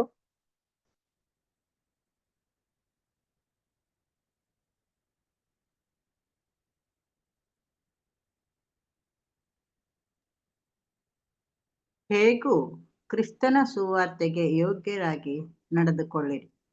ಆಗ ನಾನು ಬಂದು ನಿಮ್ಮನ್ನು ನೋಡಿದರೂ ಸರಿಯೇ, ದೂರದಲ್ಲಿದ್ದು ನಿಮ್ಮ ಸುದ್ದಿಯನ್ನು ಕೇಳಿದರೂ ಸರಿಯೇ. ನೀವು ನಿಮ್ಮ ವಿರೋಧಿಗಳಿಗೆ ಯಾವ ವಿಷಯದಲ್ಲಿ ಆದರೂ ಹೆದರದೆ ಒಂದೇ ಆತ್ಮದಲ್ಲಿ ದೃಢವಾಗಿ ನಿಂತು ಸುವಾರ್ತೆಯಲ್ಲಿಟ್ಟ ನಂಬಿಕೆಗೋಸ್ಕರ ಐಕ್ಯಮತ್ಯದಿಂದ ಹೋರಾಡುವವರಾಗಿದ್ದೀರೆಂದು ನಾನು ತಿಳಿದುಕೊಳ್ಳುವೆನು. Thank you sister. ನೋಡಿದ್ರ ಪ್ರಿಯರೇ, ಎಂತ ಒಂದು ಧೈರ್ಯದ ಮಾತನ್ನ ನಮಗ್ ತಿಳಿಸ್ತಾ ಇದಾರೆ ಪ್ರಿಯರೇ. ಈ ಒಂದು ಸುವಾರ್ತೆ ಕಾಲದಲ್ಲಿ ನಾವ್ ಇರೋದ್ರಿಂದ ನಾವು ಒಂದು ತಪ್ಪಾದಂತ ಒಂದು ರೀತಿಯ ಒಂದು ಆಲೋಚನೆಯಲ್ಲಿ ಒಳಗಾಗಿರ್ತೀವಿ. ಈಗ ನಮ್ಗೆ ಇಂತಿಂತ ವಾಕ್ಯಗಳನ್ನ ನಾವು ತಿಳ್ಕೊಂಡಾಗ್ಲೇನೆ, ಇದನ್ನ ನಮ್ ಜೀವನದಲ್ಲಿ ಅಳವಡಿಸ್ಕೊಂಡಾಗ್ಲೇನೆ ಈ ರೀತಿ ನಾವು ಇನ್ನೂ ಹೆಚ್ಚೆಚ್ಚಾಗಿ ಸತ್ಯದಲ್ಲಿ ನೆಲೆ ಊರೋದಕ್ ಸಾಧ್ಯ, ಸತ್ಯದಲ್ಲಿ ಇನ್ನೂ ಮತ್ತೊಬ್ರು ಬೆಳೆಸೋದಕ್ಕೂ ಸಾಧ್ಯ ಆಗಿರುತ್ತೆ. ನೆಕ್ಸ್ಟ್ ಫಿಲಿಪ್ಪ 4ನೇ ಅಧ್ಯಾಯ 8ನೇ ವಚನ ಓದಿ. ಕಡೆಯದಾಗಿ ಸಹೋದರರೇ, ಯಾವುದು ಸತ್ಯವೂ ಮಾನ್ಯವೂ ನ್ಯಾಯವೂ ಶುದ್ಧವೂ ಪ್ರೀತಿಕರವೂ ಮನೋಹರವೂ ಆಗಿದೆಯೋ, ಯಾವುದು ಸದ್ಗುಣವಾಗಿದೆಯೋ, ಯಾವುದು ಕೀರ್ತಿಗೆ ಯೋಗ್ಯವೋ ಅವೆಲ್ಲವುಗಳ ಬಗ್ಗೆ ಚಿಂತಿಸುವವರಾಗಿರಿ. Thank you sister. ಪ್ರಿಯ ಸಹೋದರ ಮತ್ತು ಸಹೋದರಿಯರೇ, ನಮಗೆ ಹೇಳ್ತಾರ ಒಂದು ಮಾತು, ಮತ್ತೆ ಇದು ಒಂದು ವಿಶೇಷವಾದಂತ ಒಂದು ಮಾತು ಅಂತಾನೆ ನಾವು ಅನಿಸ್ಕೋಬೇಕು. ಯಾವುದು ಸತ್ಯವು, ಮೌನವು, ನ್ಯಾಯವು, ಶುದ್ಧವು ಅಂತಂದ್ರೆ ಏನು?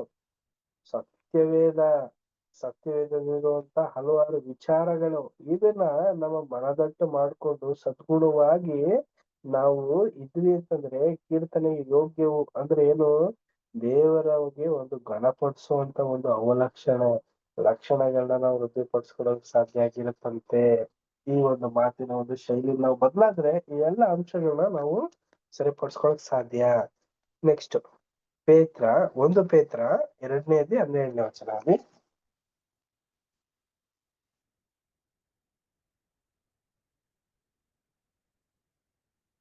1 ಪೇತ್ರ 2ನೇ ಅಧ್ಯಾಯ 12ನೇ ವಚನ.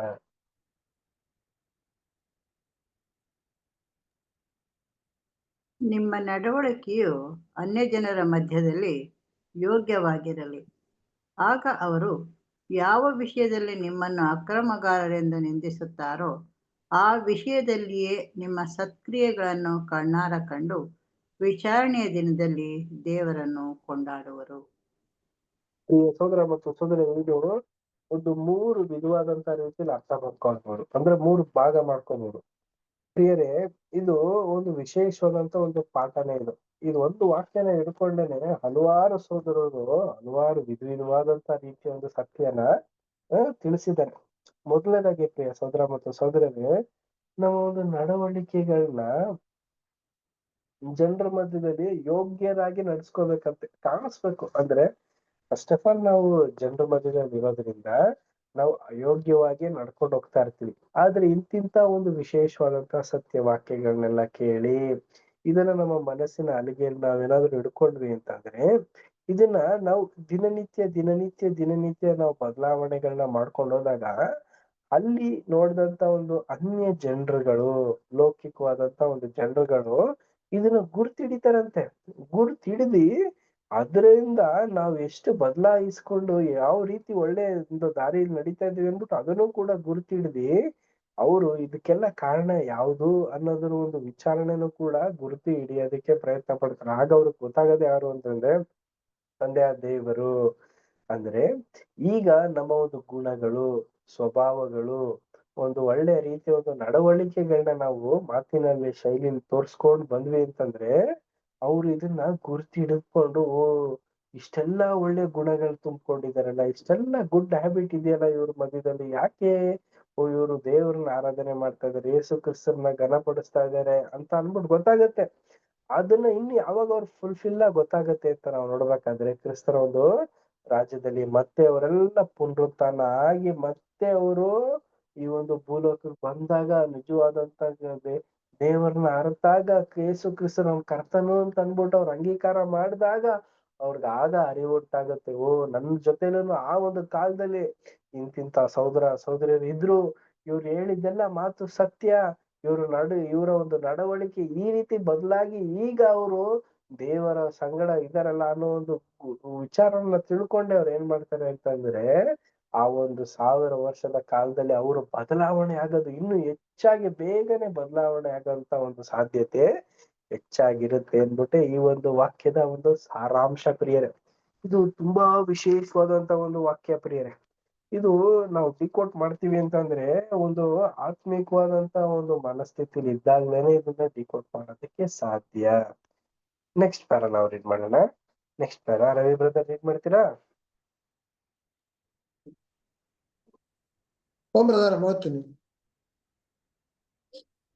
ನಾವು ಅನುದಿನವೂ ದೇವರಿಗೆ ನಮ್ಮ ಲೆಕ್ಕಗಳನ್ನು ಒಪ್ಪಿಸುವವರಾಗಿ ಮುಂಬರುವ ಪ್ರತಿಯೊಂದು ದಿನದಲ್ಲೂ ಪೂರ್ಣ ಜಯಶಾಲಿಗಳಾಗಿ ಅಧಿಕ ಶಕ್ತರಾಗಲು ಆತನ ಕೃಪೆಯನ್ನು ಬೇಡಿದಲ್ಲಿ ನಾವು ನ್ಯಾಯ ವಿಚಾರಣೆಯಲ್ಲಿ ನಿರ್ದೋಷಿಗಳೆಂದು ತೀರ್ಪು ಹೊಂದಿ ದೇವರಿಗೆ ಮೆಚ್ಚುಗೆಯಾಗಿ ಅಂಗೀಕರಿಸಲ್ಪಟ್ಟವರೆಂದು ಪವಿತ್ರಾತ್ಮನ ಮೂಲಕವಾಗಿ ನಮ್ಮ ಆತ್ಮದಲ್ಲಿ ಸಾಕ್ಷಿಯನ್ನು ಹೊಂದಿ ಕ್ರಿಸ್ತನ ಮುಖಾಂತರವಾಗಿ ದೇವರ ಸಮಕ್ಷಮದಲ್ಲಿ ಒಪ್ಪಲ್ಪಟ್ಟವರಾಗಿ ನಿಂತುಕೊಳ್ಳುವೆವು. Thank you brother. Thank you. ಪ್ರಿಯ ಸೋದರ ಮತ್ತು ಸಹೋದರರೇ, ಕಡೆಯದಾಗಿ ನಮಗೊಂದು ವಿಶೇಷವಾದಂತ ಒಂದು ಅನುಭವಿತವಾದಂತ ಒಂದು ಸನ್ನಿವೇಶನ ನಮಗ್ ತೋರಿಸ್ತಾ ಇದ್ದಾರೆ. ಯಾವ ರೀತಿ ಪ್ರಿಯರೇ, ನಮಗೆ ಅನುದಿನವೂ ಕೂಡ ನಾವು ದೇವರ ಒಂದು ಸನ್ನಿಧಾನದಲ್ಲಿ ನಾನು ಇಂತಿಂತ ಒಂದು ತಪ್ಪನ್ನ ಮಾಡಿದ್ದೀನಿ, ಈ ರೀತಿ ನಾನು ದುಡುಕಿ ನಡ್ಕೊಂಡಿದ್ದೀನಿ, ಈ ರೀತಿ ನನ್ನಲ್ಲಿ ಬದಲಾವಣೆಗಳಾಯ್ತು ಅನ್ನೋ ಒಂದು ಅಂಶ ನಮಗ್ ಮಾತ್ರ ಜ್ಞಾಪಕ ಇರುತ್ತೆ. ಅದು ದೇವ್ರು ನೋಡಿರ್ತಾರೆ. ಅದನ್ನ ನಾವು ದೇವರಿಗೆ ಒಪ್ಪಿಸ್ಬೇಕು ಪ್ರಿಯರೇ. ನಾವೇನಾದ್ರೂ ತಪ್ಪು ಮಾಡಿದ್ರೆ, ನಾವೇನಾದ್ರೂ ಒಂದು ವಿಶೇಷವಾದಂತ ರೀತಿಯಲ್ಲಿ ನಡ್ಕೊಂಡಿದ್ರೆ, ಅಜ್ಞಾನಿಗಳ ರೀತಿಯಲ್ಲಿ ಲೌಕಿಕವಾದಂತ ರೀತಿಯಲ್ಲಿ ನಾವೇನಾದ್ರು ನಡ್ಕೊಂಡಿದ್ರೆ, ದಯವಿಟ್ಟು ತಂದೆಯೇ ಕರ್ತನೆ ನಮ್ಮನ್ನು ಕ್ಷಮಿಸಿ, ನಮ್ಗೆ ಇನ್ನೊಂದು ಅವಕಾಶನ ಕೊಡಿ. ನಾವು ಮತ್ತೆ ಮೊದಲ ರೀತಿ ನಾವಿರೋದಿಲ್ಲ. ಒಂದು ಸತ್ಯಕ್ಕೆ ತಕ್ಕ ಹಾಗೆ ಇರುವಂತ ನಿಮ್ಮ ಮಕ್ಕಳಾಗಿ ನಾವು ಮಾರ್ಪಾಟಾಗಿ ನಿಮಗೆ ಮಹಿಮೆ ತರೋ ರೀತಿಯಲ್ಲಿ ನಾವು ಇರ್ತೀವಿ ಅನ್ನೋ ಒಂದು ಆತ್ಮಿಕವಾದಂತ ಒಂದು ಪ್ರಾರ್ಥನೆ, ಒಂದು ವಿಶೇಷವಾದಂತ ರೀತಿಯ ಒಂದು ಪ್ರಾರ್ಥನೆ ನಮ್ಗೆ ಅನುದಿನವೂ ಇರ್ಬೇಕಂತೆ. ಈ ಒಂದು ಅನುದಿನವಾಗಿ ನಾವು ನಡ್ಕೊಂಡು ಈ ಒಂದು ವಾಕ್ಯದಲ್ಲಿ ನಾವೇನಾದ್ರು ನೆಲೆಗೂರಿದ್ರೆ, ಖಂಡಿತವಾಗ್ಲೂ ಕ್ರಿಸ್ತನ ಒಂದು ರಾಜ್ಯದಲ್ಲಿ ಇಡೀ ಲೋಕದಲ್ಲಿರುವಂತ ಎಲ್ಲಾ ಜನಗಳಿಗೂ ಕೂಡ ಒಂದು ಮಾರ್ಗಸೂಚನೆ ಆಗಿರುತ್ತಂತೆ. ಪ್ರಿಯ ಸಹೋದರ ಮತ್ತು ಸಹೋದರರೇ, ಈಗ ನೋಡಿ ಉದಾಹರಣೆ, ನಮ್ಗೆ ದೇವರ ಒಂದು ಆಜ್ಞೆಗಳ ಬಗ್ಗೆ ನಮಗ್ ಗೊತ್ತು, ಬರೀ ಕೇಳಿರ್ತೀವಿ.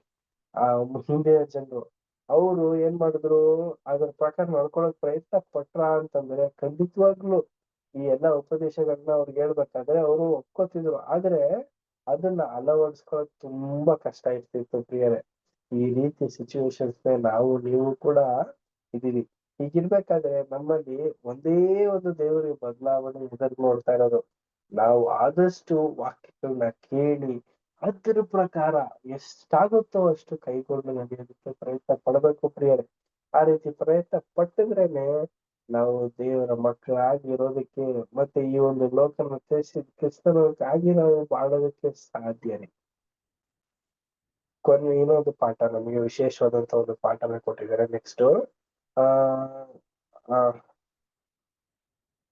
ಇದು ಒಂದು ಯೇಸು ಕ್ರಿಸ್ತ ತನ್ನ ಒಂದು 30ನೇ ಒಂದು ವಯಸ್ಸು ಸ್ಟಾರ್ಟಿಂಗ್ ಅಲ್ಲಿ ಇರ್ಬೇಕಾದ್ರೆ ನಡೆದಂತ ಒಂದು ಘಟನೆ.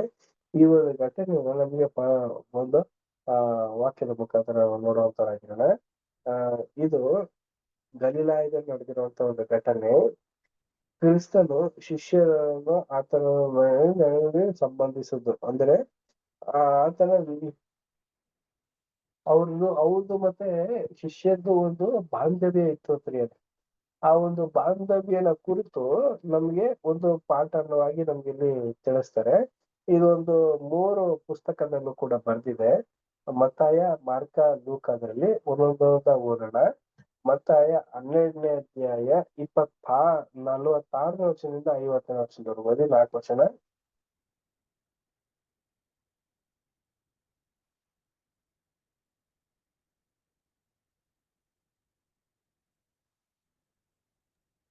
ಮತ್ತಾಯ 12ನೇದು 46ನೇ ವರ್ಷದಿಂದ 50ನೇ ವರ್ಷದವರೆಗೂ ಓದಿ. ಆತನು ಜನರ ಗುಂಪುಗಳ ಸಂಗಡ ಇನ್ನೂ ಮಾತನಾಡುತ್ತಿರುವಾಗ ಆತನ ತಾಯಿಯು ತಮ್ಮಂದಿರು ಆತನನ್ನು ಮಾತನಾಡಿಸಬೇಕೆಂದು ಹೊರಗೆ ಬಂದು ನಿಂತಿದ್ದರು. ಆಗ ಒಬ್ಬನು, ಇಗೋ, ನಿನ್ನ ತಾಯಿಯು ತಮ್ಮಂದಿರು ನಿನ್ನನ್ನು ಮಾತನಾಡಿಸಬೇಕೆಂದು ಹೊರಗೆ ನಿಂತಿದ್ದಾರೆ ಅಂದನು. ಅದಕ್ಕಾತನು ಆ ಮಾತು ಹೇಳಿದವನಿಗೆ, ನನ್ನ ತಾಯಿ ಯಾರು, ನನ್ನ ಸಹೋದರರು ಯಾರು ಎಂದು ಹೇಳಿ ಶಿಷ್ಯರ ಕಡೆಗೆ ಕೈ ಚಾಚಿ, ಇಗೋ ನನ್ನ ತಾಯಿ, ನನ್ನ ಸಹೋದರರು. ಪರಲೋಕದಲ್ಲಿರುವ ನನ್ನ ತಂದೆಯ ಚಿತ್ತವನ್ನು ಮಾಡುವವನೇ ನನ್ನ ಸಹೋದರನು, ಸಹೋದರಿಯು, ತಾಯಿಯೂ ಆಗಿದ್ದಾರೆ ಅಂದನು. Thank you brother. Thank you sister. ಪ್ರಿಯ ಸಹೋದರ ಮತ್ತು ಸಹೋದರಿಯರೇ, ಇಲ್ಲಿ ಒಂದು ಸನ್ನಿವೇಶ ನಡೀತಾ ಇದೆ. ಯೇಸು ಕ್ರಿಸ್ತರು ಒಂದು ಉಪದೇಶನ ಮಾಡ್ತಾ ಒಂದು ಸ್ಥಳದಲ್ಲಿ ಕೂತಿದ್ದಾರೆ.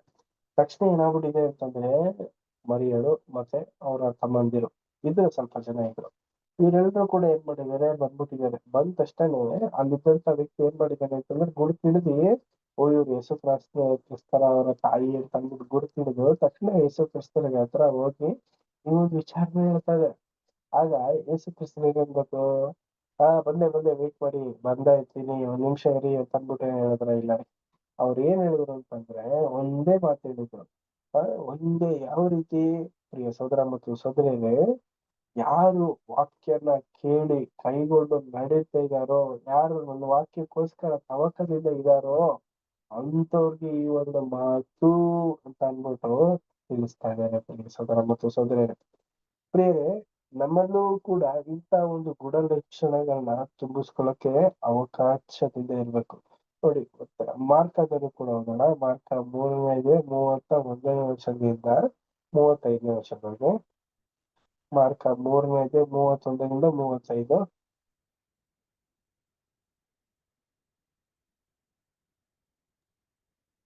ಜನರು ಆತನ ಸುತ್ತಲೂ ಕೂತುಕೊಂಡಿದ್ದಾಗ ಆತನ ತಾಯಿಯೂ ತಮ್ಮಂದಿರು ಬಂದು ಹೊರಗೆ ನಿಂತುಕೊಂಡು ಆತನನ್ನು ಕರೆ ಕಳುಹಿಸಿದರು. ಆ ಜನರು ಆತನಿಗೆ, ನಿನ್ನ ತಾಯಿಯೂ ನಿನ್ನ ತಮ್ಮಿಂದರು ನಿನ್ನನ್ನು ಹುಡುಕೊಂಡು ಬಂದು ಹೊರಗೆ ನಿಂತಿರುತ್ತಾರೆ ನೋಡು ಎಂದು ಹೇಳಿದ್ದಕ್ಕೆ ಆತನು ಅವರಿಗೆ, ನನ್ನ ತಾಯಿಯೂ ತಮ್ಮಿಂದರು ಯಾರು ಎಂದು ಹೇಳಿ ತನ್ನ ಸುತ್ತಲೂ ಕೂತಿದ್ದವರನ್ನು ನೋಡಿ, ಇಗೋ ನನ್ನ ತಾಯಿ, ನನ್ನ ತಮ್ಮಿಂದರು, ದೇವರ ಚಿತ್ತದಂತೆ ನಡೆಯುವವನೇ ನನಗೆ ತಮ್ಮನೂ ತಂಗಿಯೂ ತಾಯಿಯೂ ಆಗಬೇಕು ಅಂದನು. Thank you sister. ಪ್ರಿಯ ಸಹೋದರ ಮತ್ತು ಸಹೋದರಿಯರೇ, ಇಲ್ಲೂ ಕೂಡ ಒಂದು ಲಕ್ಷಣಗಳನ್ನ ತಿಳಿಸ್ತಾ ಇದ್ದಾರೆ. ಮತ್ತ ಇದರಲ್ಲಿ ಒಂದು ರೀತಿ ತಿಳಿಸಿದ್ರು, ಮ್ಯಾಥ್ಯೂ ಅಲ್ಲಿ. ನೆಕ್ಸ್ಟ್ ಈಗ ಮಾರ್ಕದಲ್ಲೂ ಕೂಡ ಯಾವ ರೀತಿ ಹೇಳ್ತಾ ಇದ್ದಾರೆ ಅಂತಂದ್ರೆ, ಅವರು ಜನರು ಸುತ್ತ ಕೂತ್ಕೊಂಡಿದ್ರಂತೆ. ಅಂದ್ರೆ ಯೇಸು ಕ್ರಿಸ್ತರ ಮಧ್ಯದಲ್ಲಿದ್ರು, ಅವ್ರ ಸುತ್ತ ಜನರುಗಳನ್ನೆಲ್ಲ ಕೂತ್ಕೊಂಡು ಏನ್ ಮಾಡ್ತಿದ್ರು? ಅಳತೆ ಮಾತಾಡ್ತಾ ಇದ್ರ? ಇಲ್ಲ. ಲೌಕಿಕವಾಗಿ ಮಾತಾಡ್ತಿದ್ರ? ಇಲ್ಲ. ರೋಮ್ ಸರ್ಕಾರ ಹೆಂಗ್ ಬಿಡಿಸ್ಬೇಕು ಅಂತ ಮಾತಾಡಿದ್ರು? ಇಲ್ಲ. ಈ ರೀತಿ ಏನೂ ಮಾತಾಡದೆ ಅವರು ಸತ್ಯನ ತಿಳಿಸ್ತಾ ಇದ್ರು, ಸತ್ಯನ ಮಾತಾಡ್ತಾ ಇದ್ರು. ಆ ಪರಲೋಕ ರಾಜ್ಯದ ಒಂದು ಮಹತ್ವದಂತ ಒಂದು ಗೂಢಾರ್ಥಗಳನ್ನ ಅವ್ರಿಗೆ ನಿಧಾನವಾಗಿ ತಿಳಿಸಿ ಸತ್ಯನ ತಿಳಿಸ್ತಾ ಇದ್ರು ಪ್ರಿಯರೇ. ಇಂಥ ಒಂದು ವಿಶೇಷವಾದಂತ ರೀತಿಯಲ್ಲಿ ಹೇಳ್ಬೇಕಾದ್ರೆ ತಕ್ಷಣ ಅವರ ಅಮ್ಮ ಮತ್ತೆ ತಂಗಿಯಂದಿರು ರಿಲೇಟಿವ್ಸ್ ಬಂದ್ಬಿಡ್ತಾರೆ. ಹೆಂಗ್ ಬಂದ್ಬಿಡ್ತಾರೆ? ಮೊದಲನೇ ಕಾರ್ ಇಟ್ಟಾಗ ಇದ್ದಾರೆ, ಒಂದು ಬೈಕ್ ನಲ್ಲಿ, ಅಂದ್ರೆ ಯಾವ ರೀತಿ ಆಕ್ ಅಂತ ಕರೀತಾರಲ್ಲ, ಅಂತ ಒಂದು ಅಂದ್ರೆ ಗುಡಿ, ದನ ಅಂತ ಏನಾದ್ರು ಕರಿಬಹುದು. ಆ ರೀತಿ ಇರ್ಬೇಕಾದ್ರೆ ಅಂತ ಒಂದು ಜನರುಗಳು ಮಧ್ಯದಲ್ಲಿ ಅವ್ರ ಏನ್ ಮಾಡ್ತಾರೆ ಅಂತಂದ್ರೆ ಬಂದು ನೋಡ್ತಾರೆ. ಬಂದು ನೋಡಿದ ತಕ್ಷಣ ಅವ್ರಿಗೆ ಗೊತ್ತಾಗೋದು ಏನಂತಂದ್ರೆ, ಇವ್ರು ನಮ್ಮ ತಾಯಿ ತಂದೆಂದಿರು ಬಂದಿದ್ದಾರೆ ಅಂತ ಅಂದ್ಬಿಟ್ಟು ಅಂದ ತಕ್ಷಣನೇ ಅವ್ರಿಗೆ ಗೊತ್ತಾಗೋದು ಏನಂತಂದ್ರೆ, ಇವ್ರಿಗೆ ನನ್ನ ವಾಕ್ಯ ಕೇಳುವಂತ ಮಕ್ಕಳೇನೆ ನಮ್ಗೆ ತಂದೆ ತಾಯಿದ್ರು. ಅಂದ್ರೆ ಅಷ್ಟೊಂದು ಪ್ರಾರ್ಥನೆ ಅಂದ್ರೆ ಅಷ್ಟೊಂದು ಪ್ರಾರಿಟಿ ಕೊಡ್ತಾ ಇದಾರೆ ಯೇಸು ಕ್ರಿಸ್ತರು. ಯಾರು ಗಮನ ಇಟ್ಟು ವಾಕ್ಯ ಕೇಳೋದು, ಯಾರು ಗಮನಿಸುವಂತ ಒಂದು ವಾಕ್ಯನ ಕೈಗೊಂಡು ನಡೆಯೋದು, ಇದನ್ನ ಗಮನಿಸ್ತಿದ್ದಾರೆ. ಈ ಒಂದು ಗಮನ ಹರಿಸದಲ್ಲಿ ಇವರು ಇದ್ದಿದ್ದನ್ನ ನೋಡಿ ಇವ್ರಿಗೆ ತಾಯಿಯಂದಿರಿಗೆ ಕೊಡ್ಬೇಕಾಗಿರುವಂತ ಒಂದು, ಅಂದ್ರೆ ತಂದೆ ಮತ್ತೆ ಮಕ್ಕಳಿಗೆ ತಾಯಿಗೆ ಮತ್ತೆ ಮಕ್ಳು ಕೊಡುವಂತದನ್ನ ಇಲ್ಲಿಗೆ ತಿಳಿಸ್ತಾ ಇದ್ದಾರೆ. ನೆಕ್ಸ್ಟ್ ಇದೇ ಒಂದು ಅಂಶನ ನಮಗೆ ಲೂಕಾದಲ್ಲಿ ಕೂಡ ಹೇಳ್ತಾರೆ. ಲೂಕ 8ನೇ ಅಧ್ಯಾಯ 19ನೇ ವಚನ 21ನೇ ವಚನ ಇರ್ಬೋದು.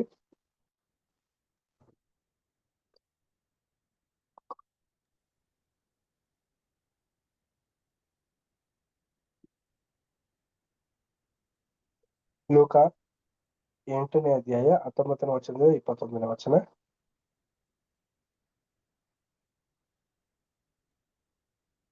ಆತನ ತಾಯಿಯೂ ತಮ್ಮಿಂದರು ಆತನಲ್ಲಿದ್ದಲ್ಲಿಗೆ ಬಂದು ಜನರ ಗುಂಪಿನ ನಿಮಿತ್ತ ಆತನ ಬಳಿಗೆ ಸೇರಲಾರದೆ ಇದ್ದರು. ಜನರು ಆತನಿಗೆ, ನಿನ್ನ ತಾಯಿಯೂ ನಿನ್ನ ತಮ್ಮಿಂದರು ನಿನ್ನನ್ನು ಕಾಣಬೇಕೆಂದು ಹೊರಗೆ ನಿಂತಿರುತ್ತಾರೆ ಎಂದು ಹೇಳಿದಾಗ ಆತನು ಅವರಿಗೆ, ಯಾರು ದೇವರ ವಾಕ್ಯವನ್ನು ಕೇಳಿ ಅದರಂತೆ ನಡೆಯುತ್ತಾರೋ ಅವರೇ ನನಗೆ ತಾಯಿಯೂ ಸಹೋದರರು ಆಗಬೇಕು ಎಂದು ಉತ್ತರ ಕೊಟ್ಟನು. ಪ್ರಿಯ ಸಹೋದರ ಮತ್ತು ಸಹೋದರಿಯರೇ, ಈಗ ಯೇಸು ಕ್ರಿಸ್ತರನ್ನ ಸಂಸೋದಕ್ಕೆ ಇವರು ತಂದೆ ತಾಯಂದಿರು ಬಂದ್ರು. ಏನಿದು? ಮತ್ತೆ ಮಾರ್ಕ ಲೋಕದಲ್ಲಿ 3 ಕಡೆನೂ ಒಂದೊಂದು ರೀತಿ ಹೇಳ್ತಾ ಇದಾರೆ ಅಂತ ಅಲ್ಲ ರೀ. ಆ ಒಂದು ಸನ್ನಿವೇಶನ ಆ ವ್ಯಕ್ತಿಗಳು ನೋಡಿದಾಗ ಅವ್ರು ಹುಟ್ಟಿಸಿದಂತ ಒಂದು ವಿಚಾರಗಳನ್ನ ಇಲ್ಲಿ ಹೇಳ್ತಾ ಇರೋದು ಪ್ರಿಯರೇ. ಬಟ್ ಒಂದೇ ಆಂಗಲ್, 3 ಡೈಮೆನ್ಷನ್ಸ್, ಅಂದ್ರೆ ಪಾಠದ ಹೆಸರು ಒಂದೇ, ಆದ್ರೆ 3 ವಿಭಿನ್ನವಾದಂತ ರೀತಿಯ ಒಂದು ಅರ್ಥ ಇದೇ. ನಮ್ಗೆ ಇನ್ನೆಲ್ಲೂ ಸತ್ಯವೇದದಲ್ಲಿ ನಮಗ್ ಸಿಗದಲ್ಲಿ ಮತ್ತಾಯ, ಮಾರ್ಕ, ಲೂಕ, ಯೋಹಾನದಲ್ಲೇ ಈ ರೀತಿ ಸಿಗೋದು. ಯೇಸು ಕ್ರಿಸ್ತನ ಒಂದು ಕ್ಯಾರೆಕ್ಟರ್ನ ಒಂದು 4 ವಿಧವಾದಂತ ರೀತಿಯಲ್ಲಿ ವರ್ಣನೆ ಮಾಡಿರುವಂತ ಒಂದು ಸನ್ನಿವೇಶಗಳು. ಇದನ್ನೇ ನಮ್ಗೆ ಸುವಾರ್ತೆ ಅಂತ ಕರೆಯೋದು ಪ್ರಿಯ ಸಹೋದರ ಮತ್ತು ಸುವಾರ್ತೆ ಅಂತ ಹೇಳ್ಬೇಕಾದ್ರೆ ಆ ಇದ್ರಲ್ಲಿ ಇರುವಂತ ಒಂದು ಸತ್ಯನ ಇನ್ನು ಹೆಚ್ಚಾಗಿ ವರ್ಣಿಸುವಂತ ಒಂದು ಅಂಶನೇ ಇವು 3 ಗ್ರಂಥಗಳಲ್ಲಿ ನಮ್ಗೆ ತಿಳಿಸಿದ ನೋಡಿ. ಈಗ ಇವರು ತಾಯಿ ಮತ್ತೆ ತಮ್ಮಂದಿರು ಬಂದ್ರು, ಗುಂಪು ತುಂಬಾ ಜನ ಇತ್ತು, ಜನರು ಎಲ್ಲ ಇದ್ರು, ಯೇಸು ಕ್ರಿಸ್ತರ ಮಧ್ಯದಲ್ಲಿ ಇದ್ರು. ನೋಡ್ತಾ ಇದಾರೆ ಹೆಂಗಾದ್ರು ಮಾಡಿ ಯೇಸು ಕ್ರಿಸ್ತನ ಮಾತಾಡ್ಸೋಣ ಅನ್ಬಿಟ್ಟು, ಬಟ್ ಆಗ್ಲಿಲ್ಲ. ತಕ್ಷಣ ಏನ್ ಮಾಡ್ತಾ ಇದಾರೆ, ಯಾರ ಹತ್ರ ಹೇಳ್ ಕಳಿಸ್ತಾ ಇದಾರೋ, ಇಲ್ಲಾಂದ್ರೆ ನೋಡ್ದವ್ರು ಯಾರೋ ಬಂದ್ಬಿಟ್ಟು ಯೇಸು ಕ್ರಿಸ್ತರಿಗೆ ಹೇಳ್ತಾ ಇದಾರೋ, ಏನೋ ಒಂದು ಕಥೆ ಇರುತ್ತೆ. ಆಗ ಅಲ್ಲಿ ಏನ್ ಮಾಡ್ತಾ ಇದಾರೆ ಅಂತಂದ್ರೆ, ಆಗ ಯೇಸು ಕ್ರಿಸ್ತರನ್ನೆಲ್ಲ ಸೈಡ್ ಫೋಟೋ ಏನಾದ್ರು ಒಂದು ಸಬ್ಜೆಕ್ಟ್ ಅನ್ನ ಮಾತಾಡ್ತಿದ್ರೆ ಅದನ್ನೆಲ್ಲ ನಿಲ್ಲಿಸ್ಬಿಟ್ಟು ಹೋಗಿ ಅವ್ರನ್ನ ಫಸ್ಟ್ ಮೀಟ್ ಆದ್ರೆ ಅಂದ್ರೆ ಇಲ್ಲ. ಫಸ್ಟ್ ಏನ್ ಕೆಲ್ಸ? ದೇವರ ಕೆಲ್ಸ. ಇದನ್ನ ಅವರು ಮಾಡೋದಕ್ಕೆ ಗಮನಿಸುವಾಗಿ ನಿಂತಿದ್ರು. ಆಗ ಅವ್ರು ಹೇಳಿದಂತ ಮಾತನ್ನ ಏನಂದ್ರೆ, ಯಾರು ದೇವರ ಒಂದು ವಾಕ್ಯನ ಕೈಗೊಂಡು ನಡೀತಾರೋ, ಯಾರು ದೇವರ ವಾಕ್ಯನ ಕೇಳ್ತಾರೋ, ಗಮನ ಇಟ್ಟು ಕೇಳ್ತಾರೋ, ಗಮನಿಸ್ತಾರೋ, ಅದ್ರ ಪ್ರಕಾರ ನಡೀತಾರೋ ಅಂತ ವ್ಯಕ್ತಿಗಳು ಏನಾಗಿದ್ದಾರೆ ಅಂತಂದ್ರೆ ನನಗೆ ಆ ತಾಯಿಯಂದಿರು ಅನ್ನೋ ರೀತಿಯಲ್ಲಿ ವರ್ಣಿಸ್ತಾರೆ ಪ್ರಿಯ ಸಹೋದರ ಮತ್ತು ಸಹೋದರಿಯರೇ. ಇಷ್ಟೆಲ್ಲಾ ಅಂಶಗಳನ್ನ ನಮ್ಗೆ ಎಲ್ಲಿ ತಿಳಿಸ್ತಾ ಇದಾರೆ ಅಂದ್ರೆ, ಗಲೀಲಾಯದಲ್ಲೇ ನಡೆದಿರುವಂತ ಒಂದು ಘಟನೆ. ಇದನ್ನೇ ನಮ್ಗೆ ಎಲ್ಲಿ ತಿಳಿಸ್ತಾ ಇರೋದು ಅಂದ್ರೆ, ಒಂದು ನಿಕಟ ಸಂಬಂಧ ಯೇಸು ಕ್ರಿಸ್ತರಿಗೂ ಮತ್ತು ಶಿಷ್ಯಂದಿರಿಗೂನುವೆ ಇರುವಂತ ಒಂದು ನಿಕಟ ಸಂಬಂಧ. ಈಗ ಹಸ್ಬೆಂಡ್ ಅಂಡ್ ವೈಫ್, ತಾಯಿ ಮತ್ತೆ ಮಕ್ಕಳು ಅಂತ ಅನ್ಬಿಟ್ಟೆಲ್ಲ ಇರುತ್ತಲ್ಲ ಒಂದು ನಿಕಟ ಸಂಬಂಧಗಳು. ಆ ರೀತಿ ಯೇಸು ಗುರು ಮತ್ತೆ ಶಿಷ್ಯಂದಿರಲ್ಲಿದ್ದಂತ ಒಂದು ನಿಕಟ ಸಂಬಂಧ ಪ್ರಿಯ ಸಹೋದರ ಮತ್ತು ಸಹೋದರರು. ಯೇಸು ಕ್ರಿಸ್ತರು ತನ್ನಲ್ಲಿ ಇದ್ದಂತ ಎಲ್ಲಾ ಜ್ಞಾನಗಳನ್ನು ಕೂಡ ಶಿಷ್ಯಂದಿರಿಗೆ ಹಂತ ಹಂತವಾಗಿ ಜ್ಞಾನನ ತುಂಬಿಸ್ತಾ ಇದ್ರು ಪ್ರಿಯರೇ. ಏನಕ್ಕಂದ್ರೆ ಇಡೀ ಲೋಕದಲ್ಲಿ ಜ್ಞಾನ ಭಂಡಾರ ಯಾರು ಅಂದ್ರೆ ಯೇಸು ಕ್ರಿಸ್ತರು ಒಬ್ರೇ ಇದ್ದಿದ್ದು, ಎವರ್ ಲಾಸ್ಟಿಂಗ್. ಅವ್ರು ಬಿಟ್ರೆ ಯಾರು ಇಲ್ಲ ರೀ. ಅಂತ ಒಂದು ಜ್ಞಾನನ ನೇರವಾಗಿ ಯಾರು ಕಲ್ತರು ಅಂದ್ರೆ ಈ ಒಂದು 12 ಮಂದಿ. ಅದರಲ್ಲಿ ಒಬ್ರು ಹೋದ್ರು, 11 ಮಂದಿ ಕೇಳಿದ್ರು, ಮತ್ತೆ ಇನ್ನೊಬ್ರು ಕೂಡ ಆತ್ಮಿಕವಾದಂತ ರೀತಿಯಲ್ಲಿ ಅವ್ರಿಗೂ ಪಾಠನ ತಿಳಿಸಿದ್ರು. ಅವರು ಕೂಡ ಆತ್ಮಿಕವಾದಂತ ರೀತಿಯಲ್ಲಿ ಪಾಠನ ತಿಳ್ಕೊಂಡ್ರು ಪ್ರಿಯ ಸಹೋದರ ಮತ್ತು ಸಹೋದರ. ಈ ಒಂದು 12 ಮಂದಿ ಅಪೊಸ್ತಲರಿಗೆ ಮತ್ತು ಇನ್ನು ಹಲವಾರು ಮಂದಿ ಶಿಷ್ಯಂದಿರಿಗೆ ಎಲ್ಲರಿಗೂ ಕೂಡ ಇಂತ ಒಂದು ವಿಶೇಷವಾದಂತ ಒಂದು ಜ್ಞಾನಗಳನ್ನ, ಸತ್ಯಾರ್ಥಗಳನ್ನ ಒಂದು ಕೂಲಂಕುಷವಾಗಿ ಯೇಸು ಕ್ರಿಸ್ತ ತಿಳಿಸ್ತಾ ಇದ್ರು ಪ್ರಿಯರೇ. ಆ ಒಂದು ನಿಕಟ ಸಂಬಂಧನೇ, ಗುರು ಮತ್ತೆ ಶಿಷ್ಯಂದಿರು ಹಿಡಿದಿರುವಂತ ಒಂದು ನಿಕಟ ಸಂಬಂಧನೇ ಈಗ ನಮಗೂ ನಿಮ್ಗೂ ತಿಳಿಸ್ತಾ ಇದಾರೆ ಪ್ರಿಯರೇ. ನಮ್ಗೇನ್ ಮುಚ್ಚುಮರೆ ಮಾಡಿಲ್ಲ, ಬರೀ ಅಪೊಸ್ತಲರು ಮಾತ್ರ ತಿಳಿಸಿದ್ದು, ನಿಮ್ಗೆಲ್ಲ ತಿಳಿಸಲ್ಲ ಅನ್ಬಿಟ್ಟು ಏನು ದೇವ್ರು ನಮ್ಗೆ ಮುಚ್ಚಿಟ್ಟಿಲ್ಲ ಪ್ರಿಯರೇ. ಅವ್ರಿಗಿಂತ ಹೆಚ್ಚಾಗಿ ನಮ್ಗೆ ತಿಳಿಸ್ತಾ ಇದಾರೆ. ಅವ್ರು ತಿಳಿಯಕ್ಕಾಗ್ದಿರುವಂತ ಒಂದು ಸತ್ಯಾರ್ಥಗಳನ್ನ ಇನ್ನೂ ಹೆಚ್ಚಾಗಿ ನಮಗ್ ತಿಳಿಸ್ತಾ ಇದಾರೆ. ಆದ್ರೆ ನಾವು ಅದನ್ನ ಉಪಯೋಗ ಮಾಡ್ಕೋಬೇಕು ಪ್ರಿಯ ಸಹೋದರ ಮತ್ತು ಸಹೋದರಿಯರೇ. ನಾವು ಅದನ್ನ ಸತ್ಯವಾಗಿ ಅದನ್ನ ತಲೆ ಓಡಿಸಿ ಅದನ್ನ ಅಭಿವೃದ್ಧಿ ಪಡಿಸಿ ಹೆಚ್ಚಾಗಿ ನಾವು ನಮ್ಮ ಹೃದಯನೆಂಬ ಹಲಿಗೆಯನ್ನ ಬರ್ಕೊಂಡು ಜ್ಞಾನವಾಗಿ ನಾವು ನಡ್ಕೊಂಡ್ರೇನೆ ಅದಕ್ಕೆ ಒಂದು ಮುಖ್ಯತ್ವ ಸಿಗದು. ಇಲ್ಲದಿದ್ರೆ ಇದು ರಿಸಲ್ಟ್ ಏನಾಗುತ್ತೆ ಅಂದ್ರೆ 0, 2ನೇ ಮರಡೆ ಕೊಟ್ಟೋಗುತ್ತೆ.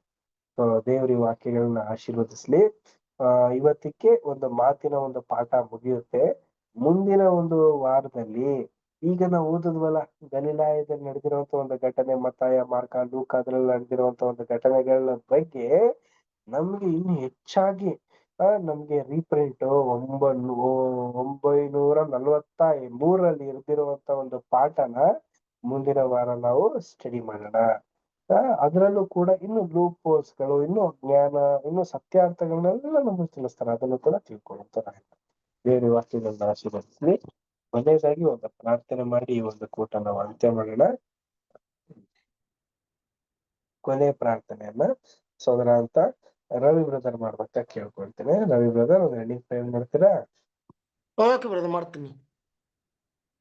ಪ್ರಾರ್ಥನೆ ಮಾಡಿಕೊಳ್ಳೋಣ. ನಮ್ಮನ್ನು ಬಹಳವಾಗಿ ಪ್ರೀತಿ ಮಾಡುವ ನಮ್ಮ ಎಲ್ಲರ ಪರಲೋಕದ ಪರಿಶುದ್ಧ ತಂದೆ ಯೆಹೋವನೇ, ಮತ್ತೊಂದು ಆವರ್ತಿ ನಿಮ್ಮ ಪವಿತ್ರವಾದ ಪಾದಗಳಿಗೆ ನಾವು ಕೃತಜ್ಞತೆ ಸ್ತೋತ್ರ ಸಲ್ಲಿಸುವರಾಗಿದ್ದೇವೆ. ತಂದೆ ದೇವರೇ, ಪಾಪಿಗಳಾದ ನಮ್ಮನ್ನು ಇನ್ನೂ ಕೂಡ ಜೀವಿತ ಪಟ್ಟಿಯಲ್ಲಿ ಎಣಿಸಿ ಮತ್ತೊಂದು ಆವರ್ತಿ ಈ ರಾತ್ರಿ ವೇಳೆಯಲ್ಲಿ ಎಲ್ಲರನ್ನು ಒಟ್ಟಾಗಿ ಸೇರಿಸಿ ಚಿಕ್ಕ ಹಿಂಡಾಗಿ ಒಟ್ಟುಗೂಡಿಸಿ ನಿಮ್ಮ ಕೃಪಾಸನದ ಬಳಿಗೆ ಬಂದು ಅಪ್ಪ ಕ್ರಿಸ್ತನ ಜೀವಿತದ ಬಗ್ಗೆ ಅನೇಕ ನಿಮ್ಮ ಸತ್ಯಗಳನ್ನ, ಅನೇಕ ನಿಮ್ಮ ವಾಕ್ಯಗಳನ್ನ ಓದುವಂತೆ, ತಿಳಿದುಕೊಳ್ಳುವಂತೆ ನೀವು ಕೊಟ್ಟಿರುವಂತ ಒಂದು ಅವಕಾಶಕ್ಕಾಗಿ, ಒಂದು ಒಳ್ಳೆಯ ಒಂದು ಸಮಯಕ್ಕಾಗಿ ನಾವು ಕೃತಜ್ಞತೆ ಉಳ್ಳವರಾಗಿದ್ದೇವೆ. ತಂದೆಯಾದವರು ಈಗ ತಾನು ಹೇಳಿರುವ ಹಾಗೆ ಅಪ್ಪ, ಯಾರು ನನ್ನ ಸಹೋದರರು ತಂದೆ ತಾಯಿಗಳು ಎನ್ನುವಾಗ ಯಾರು ನಿನ್ನ ವಾಕ್ಯಗಳನ್ನ ಆಸಕ್ತಿಯಿಂದ ಕಲಿತು ಕೈಗೊಂಡು ನಡೆದು ಅಪ್ಪ ನಿನ್ನ ಓಟದಲ್ಲಿ ಭಾಗಿಯಾಗಿರುವರು ಅವರೇ ನನಗೆ ಸಹೋದರರು ತಂದೆ ತಾಯಿಗಳು ಎಂಬುದಾಗಿ ತಾನು ಹೇಳಿರುವ ಹಾಗೆ ನಾವು ಕೂಡ ಅದರಂತೆ ದೇವರೇ ಈ ಭೂಲೋಕದಲ್ಲಿದ್ದು ನಿನಗೆ ಮೆಚ್ಚುಗೆಯ ಅಪ್ಪ ಸಹೋದರರಾಗಿ ನಾವು ನಡೆದು ವಾಕ್ಯದಂತೆ ನಾವು ಜೀವಿಸುವಂತೆ ನಮಗೂ ಕೂಡ ನಮಗೆ ಸಹಾಯ ಮಾಡ್ರಿ. ಅನೇಕ ಲೋಕದಲ್ಲಿ ಬರುವಂತ ಹೋರಾಟಗಳ ಮಧ್ಯದಲ್ಲಿಯೂ ಕಷ್ಟ ಸಂಕಟಗಳ ಮಧ್ಯದಲ್ಲಿ ಶೋಧನೆಗಳ ಮಧ್ಯದಲ್ಲಿ ಕೂಡ ದೇವರೇ ನಮ್ಮನ್ನು ಕೈ ಬಿಡದೆ ನಿಮ್ಮ ಒಬ್ಬನೇ ಮಗನನ್ನ ಯೇಸು ಕ್ರಿಸ್ತನನ್ನು ನಡೆಸಿದ ಹಾಗೆ ನಮ್ಮನ್ನು ಕೂಡ ನಡೆಸಿ ಎಂಬುದನ್ನು ಬೇಡಿಕೊಳ್ಳುತ್ತೇವೆ. ನಿರೀಶ್ವರನ್ನು ಕೂಡ ವಿಶೇಷವಾಗಿ ಆಶೀರ್ವಾದ ಮಾಡ್ರಿ. ಅವರನ್ನು ಕೂಡ ನಿಮ್ಮ ಪವಿತ್ರಾತ್ಮ ಶಕ್ತಿಯಿಂದ ಇದುವರೆಗೂ ನಡೆಸಿದ್ದೀರಿ. ಮುಂದಿನ ದಿನಗಳಲ್ಲಿ ಕೂಡ ದೇವರೇ ಮುಂದಿನ ಭಾಗಗಳನ್ನು ಅವರಿಗೆ ನಿಮ್ಮ ಪವಿತ್ರಾತ್ಮ ಶಕ್ತಿಯನ್ನು ಕೊಟ್ಟು ಅಭ್ಯಾಸ ಮಾಡಿ ನಮಗೆ ಬೋಧಿಸುವಂತ ಒಂದು ಜ್ಞಾನವನ್ನು ದೇವರೇ ಅವನಿಗೆ ಹೆಚ್ಚೆಚ್ಚಾಗಿ ಅವರಿಗೆ ಅನುಗ್ರಹಿಸಿಕೊಡ್ಲಿ ಎಂಬುದನ್ನು ಬೇಡಿಕೊಳ್ಳುತ್ತಾ ಅವ್ರ ಕುಟುಂಬವನ್ನು ಆಶೀರ್ವಾದ ಮಾಡ್ರಿ ಎಂಬುದನ್ನು ಬೇಡಿಕೊಳ್ಳುತ್ತಾ